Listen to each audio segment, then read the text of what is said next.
La préparation mentale au service de la performance. En quoi est-ce que la préparation mentale peut être utile à un performeur? En quoi est-ce que la préparation mentale peut être utile à un sportif, à un artiste ou bien même un entrepreneur? Pour cela, j'ai invité un invité de marque. J'ai un invité de marque qui s'appelle Anthony Met. C'est un passionné. Il est aussi passionné que passionnant. C'est un docteur en psychologie, il est également préparateur mental et puis il a fondé son académie qui s'appelle Focus et dont je suis issu. Mais avant tout, une petite présentation s'impose. Finalement, qui suis-je? Je suis un artiste, je suis conférencier, multi-entrepreneur, mais surtout j'accompagne les athlètes, j'accompagne les artistes, j'accompagne les entrepreneurs à développer ce qu'ils sont à travers ma méthode d'accompagnement qui s'appelle « Développe ce que tu es » car je considère que nous sommes tous les personnes les plus puissantes que nous connaissons à condition de s'en rendre compte et mon accompagnement, mes coachings servent à cela. Alors si vous aimez ma vidéo, je vous invite à la liker. Voilà. Je vous invite également, à partager la vidéo, je vous invite même à laisser des commentaires par rapport à cette préparation mentale et puis également à vous inscrire sur mon site internet. Voilà, c'était ma petite page de pub, site internet thierryferrari.com où vous pouvez avoir régulièrement des newsletters à travers l'optimisation donc du potentiel au service de la performance. Évidemment, rien n'est obligatoire. Tout est une histoire de focus, tout est une histoire de désir, d'ambition et d'action. À tout de suite. Mais bien sûr, sans plus attendre maintenant, comme promis, Anthony Met, mon invité d'aujourd'hui. Anthony, une petite question. Qui es-tu, Anthony? Tu veux une réponse de combien de pages? Parce que... Ouais, comme tu veux, si tu as du temps. Je suis docteur en psychologie et j'ai une formation donc, de psycho classique et en fait je travaille depuis le tout début dans l'aspect sport-performance. Donc maintenant j'ai plusieurs casquettes on va dire en quotidien. Je suis psychologue mais de moins en moins aujourd'hui, préparateur mental auprès de sportifs ou de gens qui sont en recherche de performance. Dans leur métier, donc entrepreneur, politicien, manager, sportif évidemment, musicien, chanteur, comédien, tout ça. Je suis aussi formateur, j'ai cofondé Focus, l'école de préparation mentale, il y a maintenant 5 ans. Je garde encore un petit temps d'enseignement, donc je donne des cours en école de commerce principalement, sur tout ce qui est on va dire entre la psycho et la préparation mentale, et j'écris des bouquins quand il me reste du temps, le week-end ou en vacances. Ouais. Voilà. Bon, on reviendra sur tes bouquins. En tout cas, ce qui m'intéresse aujourd'hui, c'est la préparation mentale. Parce que je me dis la préparation mentale, ce qu'on doit se poser comme question, c'est qu'est-ce qu'elle vient faire dans la performance?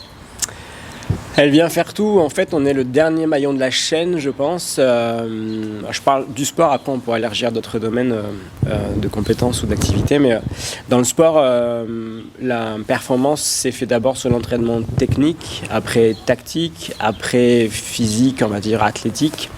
Maintenant, de plus en plus par rapport à l'entraînement, on va dire gadget ou comment dirais-je, tu vois, matériel ou vraiment sur tout ce qui va dire recherche de perfectionnement technique ou technologique. Et il reste dernier ressort qui est l'aspect mental.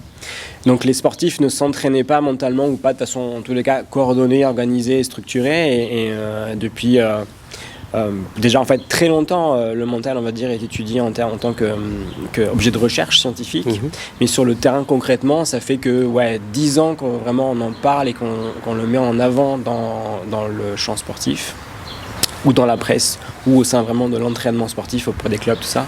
Donc en gros, on est des entraîneurs du psycho, du mental, voilà.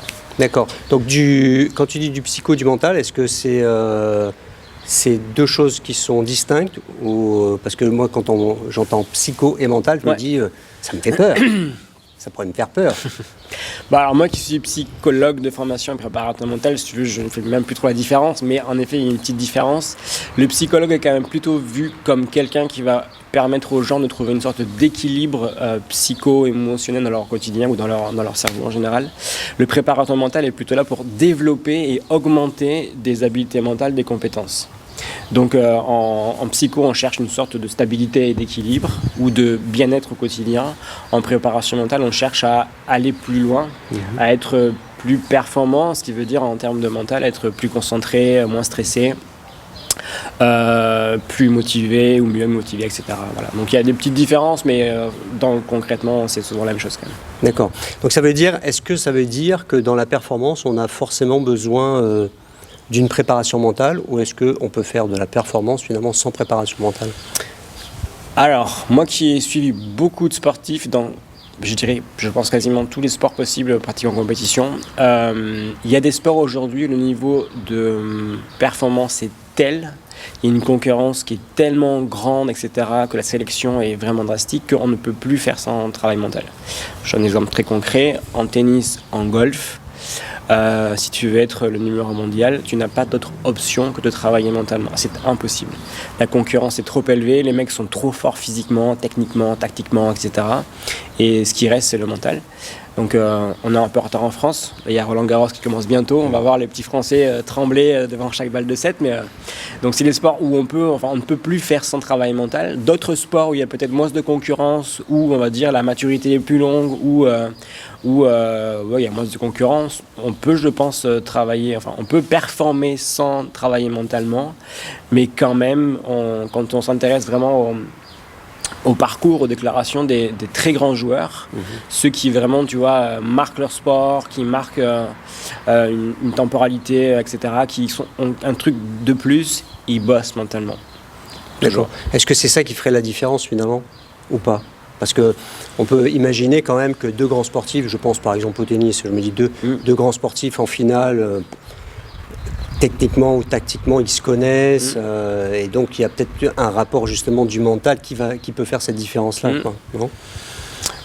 Si tu prends par exemple le parcours des jeunes sportifs, tu vas en centre de formation en foot ou en rugby, ceux qui passent pro, donc qui passent de jeunes centres de formation à équipe première, équipe pro, c'est les mecs qui gèrent bien leur stress, qui ont un vrai projet structuré intellectuellement, mentalement, et qui sont assez stables sur le plan psychologique, tu vois. C'est ceux-là. Donc soit ils ont la chance d'avoir des parents qui ont aidé à avoir ça, qui sont déjà posés stables naturellement, on va dire d'un point de vue développemental, soit ils ont été aidés pour ça et eux ils avancent en fait. Mais ceux qui ne passent pas le cran du dessus, c'est que mentalement ils ont plus de difficultés, ils sont aussi moins déterminés et ils n'ont pas assez travaillé tout simplement. D'accord. Et est-ce que tu penses qu'en France par exemple, pour parler de notre pays, c'est quelque chose qui est beaucoup développé, pas assez développé? Je pense notamment à certains résultats qu'on peut trouver dans le domaine sportif, mais pas que. Je me demande, est-ce que c'est vraiment quelque chose qui est populaire dans les clubs Alors, ce qui est très marrant, c'est que des clubs, des écuries en sport mécanique, par exemple, sont prêtes à dépenser des millions d'euros en termes techniques, mécaniques, tout ça, ou juste des fois en termes matériels, et ne dépensent pas 1 euro pour l'aspect mental. Ce qui est absolument dingo, parce que d'un point de vue économique, ça n'a aucun sens. Tu vois. J'ai des pilotes de Formule 1 ou des pilotes sur un circuit qui, en fait, mentalement ne travaillent pas. Alors que leur machine coûte une blinde, tu vois, que le prix d'une saison, même pas de Formule 1, mais de Formule 2, 3 ou sur circuit, c'est en millions en fait. Oui, c'est clair. Donc tu vois, tu te dis mais ils dépensent autant et ils sont juste stressés avant de démarrer, mais en fait, où est la logique? Il n'y en a pas. C'est juste que culturellement, ce n'est pas encore vraiment ancré dans les mentalités et donc on a un travail de sensibilisation, de prévention, ça, pour faire que les sportifs comprennent vraiment l'intérêt de travailler mentalement, ce qu'ils n'aiment pas faire par contre. Parce que les sportifs, c'est d'abord des corporels, c'est les mecs qui aiment travailler le corps, qui aiment se dépenser physiquement, qui aiment la difficulté de l'entraînement physique pur, qui aiment moins l'entraînement mental. Donc c'est pas naturel pour eux, c'est pas toujours bien compris, c'est peut-être pas non plus toujours très bien fait de la part de mes collègues ou de même moi des fois en préparation mentale. Donc c'est à nous aussi à expliquer comment on travaille, qu'est-ce qu'on fait, avoir un vrai protocole, avoir un vrai cadre de travail, avoir une vraie discipline dans ce que l'on fait et à montrer comment ça marche et avoir des résultats. Parce que dans le sport, sans résultat... Oui, bien sûr. Et du coup, je rebondis à ça, c'est comment ça marche alors finalement la préparation mentale?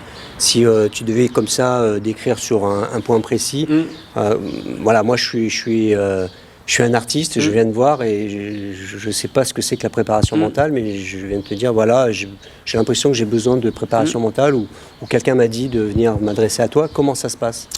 C'est très simple. En fait, tu as, on va dire, deux sortes de travail spécifiques. Soit on va travailler sur un espace-temps très court, une thématique particulière. Tu me dis, Anthony, je suis trop stressé, aide-moi travailler ça, on va travailler le stress. Voilà, j'ai le trac. Le trac chez les comédiens, c'est le terme adapté. Tu as le trac, on va travailler ça pendant 3, 4, 5 séances. Soit tu me dis, ça va pas, etc. Et en fait, tu as un profil qui est un peu déséquilibré, on va chercher à travailler le fond. On va travailler en profondeur, donc on va chercher à trouver ton équilibre psycho-émotionnel, et donc on va travailler sur 10, 15, des fois 20 séances. Et en gros, si je devais résumer ça, même en dehors du sport, je dirais que le besoin que les gens ont, mais qu'ils n'expriment pas toujours comme ça, donc ça c'est ma traduction de psycho-préparateur mental, c'est qu'en gros les gens ont besoin d'apprendre à gérer leurs pensées et gérer leurs émotions. Dit différemment, c'est qu'ils pensent trop, ils cogitent trop et ils n'ont pas d'outils ou de techniques pour, entre guillemets, moins penser ou être plus calme d'un point de vue cognitif ou des pensées en général. Et le deuxième point, c'est qu'ils ne gèrent pas le stress ou les émotions en général, positives comme négatives, mais plutôt négatives, parce qu'on n'a pas appris à l'école, on n'a pas appris adolescent, on n'a pas appris avec ses parents à gérer ses émotions. Et c'est un vrai développement de compétences que l'on acquiert en plus très vite et très facilement, mais il faut travailler pour ça en fait. Si on gère ses émotions par l'intuition ou par l'inné, c'est l'échec assuré. D'accord. Et alors, ça veut dire aussi qu'on peut le faire finalement aussi en collectif.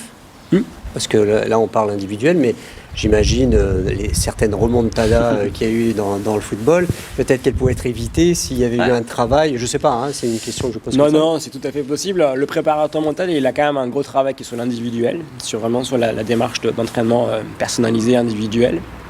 Et on peut aussi être en collectif. Donc j'ai des collègues, moi c'est moins là où je suis vraiment compétent, le collectif, mais j'ai des collègues qui travaillent que sur ça.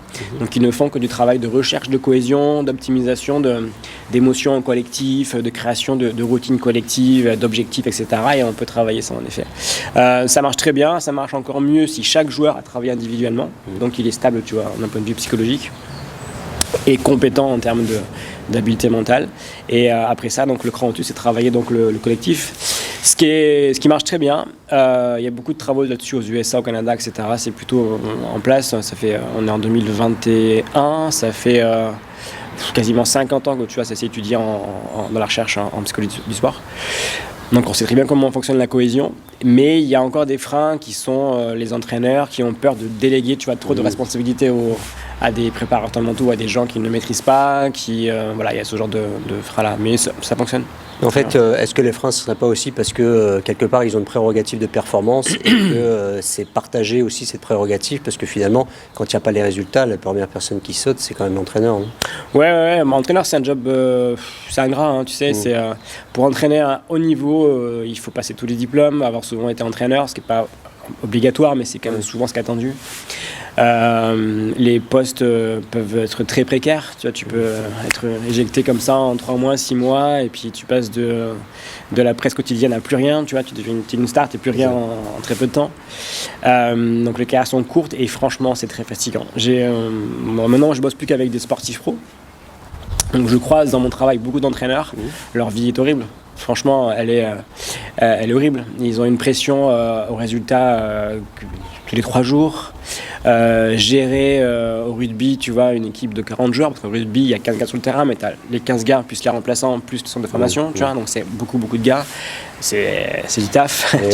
C'est ça, ils ne pourraient pas, en plus du physique, de la tactique, s'occuper aussi du mental. Non, en fait, ils ne peuvent pas le faire, mais ils ont toujours espoir de pouvoir le faire. C'est ça. Donc ils le font, ils s'y essayent. Je pense que ça ne marche pas. Et après, il y a des mecs qui sont vraiment très forts, Tu as des coachs qui font des formations, tu vois, complémentaires à leur diplôme d'entraîneur.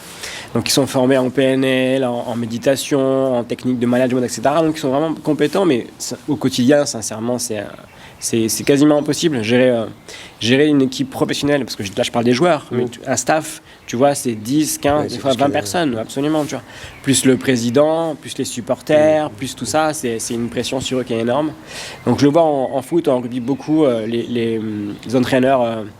s'ils tiennent 10 ans au très haut niveau, franchement, ils sont vraiment très très forts. Très très bons. Ouais, vraiment. D'accord. Et alors, je pensais, là on a parlé un peu le côté sport, mais en entreprise en fait, on peut introduire de la préparation mentale en entreprise ? Ouais, en ce moment on fait beaucoup ça avec mon équipe là, de chez Focus. On fait des conférences en entreprise sur le thème de l'entraînement mental.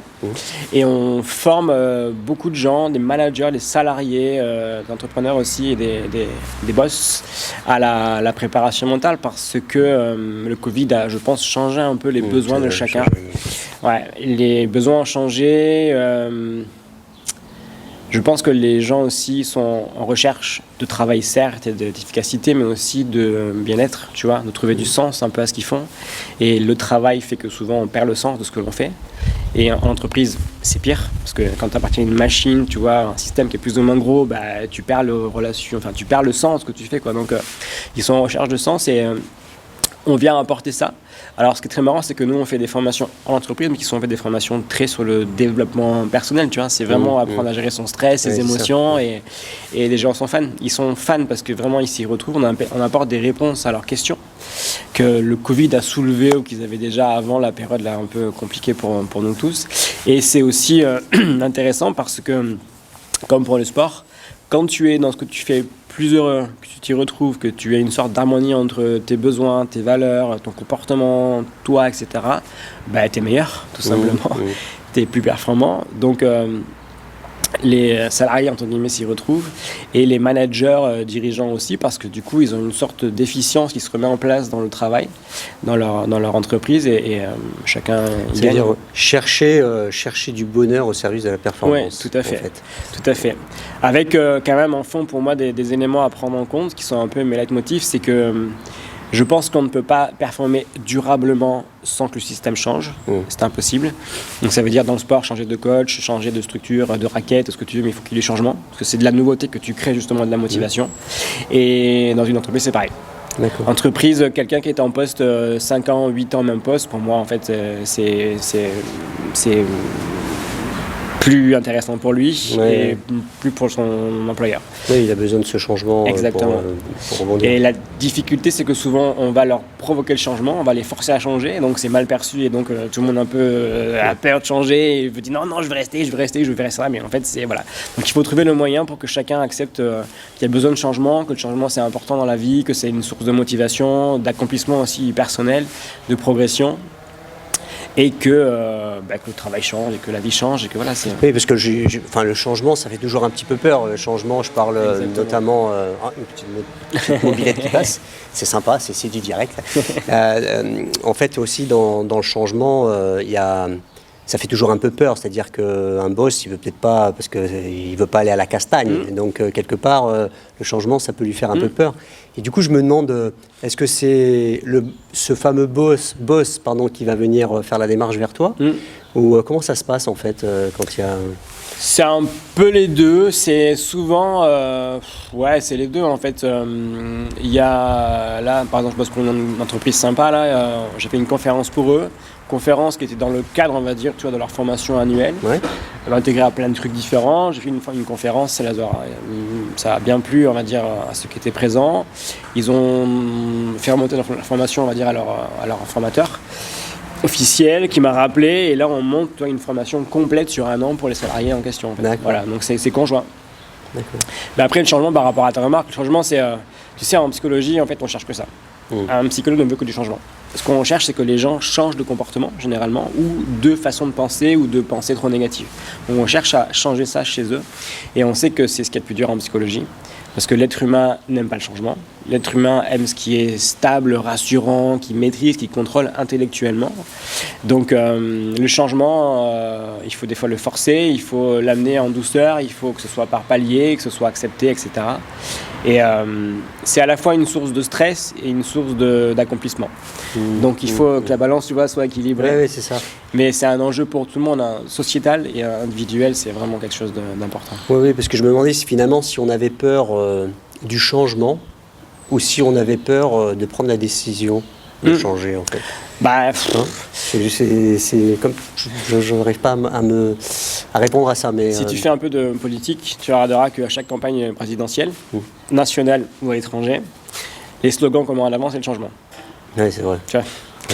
Et dès que le potentiel changeur est en place, tout le monde a peur du changement. Du coup, en fait, on retrouve une sorte de stabilité et de conservatisme. Mais c'est ouf, hein, c'est transculturel. Tu retrouveras ça partout dans tous les pays, et c'est vraiment partout. C'est l'être humain qui a peur du changement. Donc en même temps, il en a la demande, tu vois, parce qu'il sent bien qu'il faut quand même qu'il y ait un petit peu de progressisme, ou de, je sais pas comment l'appeler, mais de changement en général. Et quand le changement est devant soi, là, on fait un petit pas en arrière pour se rassurer. D'où la préparation mentale, parce que là, du coup, pour le coup, on l'aperçoit mieux. Exactement. Est-ce que tu peux me dire, sinon, 2-3 mots sur Focus? Justement, tu m'as parlé de Focus. Ouais. Donc, formation que j'ai faite aussi. Okay. Donc, fraîchement d'ailleurs. Ouais. J'aimerais bien que tu dises 2-3 mots, en fait, justement. Ouais. Donc Focus, c'est une école de préparation mentale. En gros, on forme en préparation mentale tous les gens qui sont intéressés en préparation mentale. Donc on forme à différents niveaux de formation. D'accord. Toi, tu as fait la formation expert, le Graal de la formation en préparation mentale, le très très haut niveau. Et on a des niveaux intermédiaires et puis de départ. L'idée, c'est que on propose, on offre quasiment nos outils qui fonctionnent plutôt pas mal, et nos techniques aux gens qui veulent se former pour aller mieux dans leur quotidien, au travail, en entreprise, tout ça, ou former des gens comme toi qui veulent être préparateurs mentaux demain, donc qui sont déjà coach, psy ou d'autres métiers qui n'ont rien à voir, qui veulent être en plus préparateurs mentaux. Donc voilà, nous on est assez ouvert sur le partage, on met à disposition sur notre site, sur les pages Facebook de l'école ou sur l'Instagram, ça a beaucoup de données, de sources d'informations, on publie beaucoup d'articles, d'interviews, d'entretiens, tout ça, de vidéos, on partage beaucoup de choses. Et on écrit des bouquins aussi régulièrement. Et les formations, le contenu est assez riche et diversifié, mais ce qui nous guide chez nous, et j'essaye de mettre vraiment une équipe qui m'entoure vraiment dans ce sens-là. C'est la recherche d'abord de créativité. On veut vraiment être créatif dans ce que l'on fait. On veut que nos outils soient adaptables, modifiables, tout le temps en évolution, qu'ils soient efficaces, mais qu'ils soient vraiment, on va dire, tout le temps en recherche de perfectionnement et de créativité. On veut faire du beau, dans le sens où on est vraiment...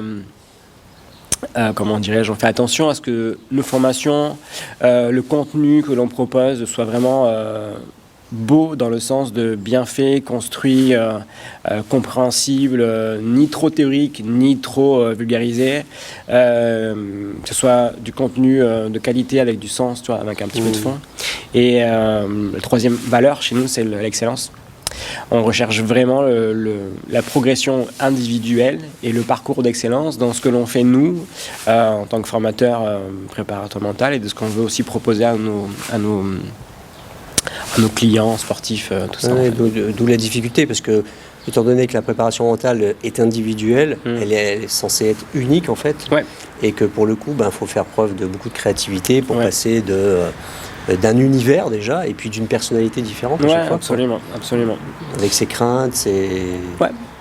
Bon, après, les profils psychologiques quand même se ressemblent souvent. Quand tu as beaucoup d'entretiens, beaucoup de suivi, tu as quand même des choses qui reviennent souvent.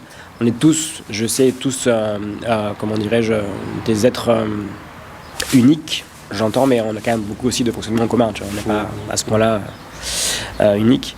Mais l'idée, c'est qu'on adapte donc à chaque profil de personnalité et de psychologique, et que ce que l'on crée en termes d'outils, concrètement, marche dans tous les environnements. Alors, il demandera toujours à toi 10-20% d'amélioration ou de retravail, mais on crée un test, par exemple, on crée un outil, je sais pas, pour la motivation. Mon but, c'est qu'il marche pour des golfeurs, des tennisman, des joueurs de poker, etc., etc. Alors, chaque fois, on le réadapte, mais la base, la structure, elle est normalement, elle est bonne. D'accord, ouais, très bien. Et puis il y avait aussi autre chose sur la préparation mentale, c'est qu'on peut le faire aussi, j'ai vu dans le e-sport, Oui. qui prend de plus en plus d'ampleur. Absolument, oui, ça va être énorme. Mais en fait, c'est tous les sports qui sont très cognitifs ou très intellectuels. Moi, j'ai suivi beaucoup de mecs au poker, aux échecs, les tireurs aussi. Tu vois, les archers, tout ça. Et évidemment, l'e-sport, c'est des sports d'intello. Ça, c'est des sports qui ne sont presque pas physiques. Alors, je dis presque pas pour ne pas me mettre à dos les joueurs de poker, les archers, tout ça. Mais concrètement, c'est vraiment très, très, très mental, très peu physique. Donc, eux, oui, c'est des sports, en fait, sans travailler mentalement, ils sont cuits. Tu vois, les archers, par exemple, qui vont aller au JO là bientôt, c'est un sport qui même culturellement, tu vois, qui dans sa construction au Japon et tout, qui est vraiment un sport vraiment de développement mental personnel. C'est un sport qui n'est que psycho, quoi.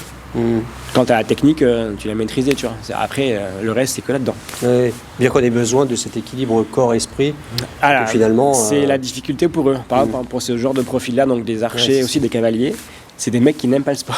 Ouais, c'est ça, c'est ce que j'allais dire. Encore faut-il qu'ils aiment Exactement, ils n'aiment pas l'activité physique. Tu les vois à l'entraînement, en fait, et bam, ils tirent directement. Tu te dis, mais il n'y a pas d'échauffement et tout. Non, c'est bon, on est prêt. Oui, mais quand même, tu as un petit peu d'effort. Non. Okay. En fait, il faut de la flexibilité mentale et physique. Tout à fait. Il faut aller chercher tout ça, en fait. Mais chaque sport a ses besoins, tu vois. Quand tu bosses avec des sportifs, sports de combat ou tout ça, tu vois, ils y vont, tu vois. Mais après, les faire se concentrer pendant 10 minutes, un quart d'heure, c'est plus difficile, tu vois, c'est notre demande. Et je voulais revenir maintenant sur tes écrits, parce que tu écris beaucoup de livres, et notamment ton dernier livre sur l'ego.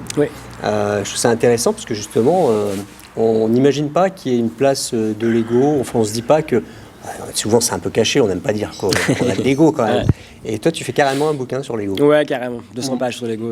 200 pages sur l'ego, voilà, tranquille. Je fais 200 pages sur l'ego. Oui, parce qu'en fait, c'est une thématique qui est un peu compliquée à aborder, parce que c'est une thématique qui est au carrefour entre les approches spirituelles et psychoscientifiques. Donc, il faut en parler avec de la précision ou avec, en tout cas, un petit peu de recul.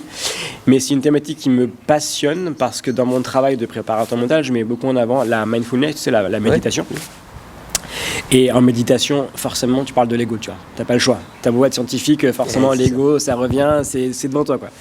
Et ce qui s'est passé, c'est qu'au fil du temps et de mon expérience avec les patients que j'avais, je me suis rendu compte que dès que tu réduis l'ego des patients, qui souvent est trop important ou mal placé ou handicapant, en fait, et bien tout de suite, ils retrouvent une sorte de stabilité émotionnelle. Mais c'est automatique, le rapport est quasiment immédiat et direct.